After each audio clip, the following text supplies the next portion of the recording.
আজ ফ্যামিলি কার্ডের উদ্বোধন করলেন প্রধানমন্ত্রী তারেক রহমান। কৃষি ব্যাংকের মাধ্যমে রেমিটেন্স পাঠালে স্মার্টফোন, মোটরসাইকেল জেতার সম্ভাবনা। রেমিটেন্স যোদ্ধাদের আকৃষ্ট করতে কৃষি ব্যাংকের নতুন উদ্যোগ। কারিগরি ও মাদ্রাসার শিক্ষার্থীরা পাবেন সরকারি অনুদান। সুন্দরবনের নৌকা থেকে উদ্ধার হয়েছে হরিণ। শিকারীরা সবাই পালিয়েছে, ধরতে পারেনি বন রক্ষা কর্মীরা।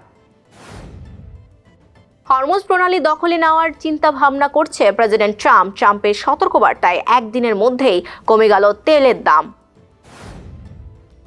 মোস্তফা খামেনি 20 বছর ধরে নিজেকে প্রস্তুত করেছিলেন।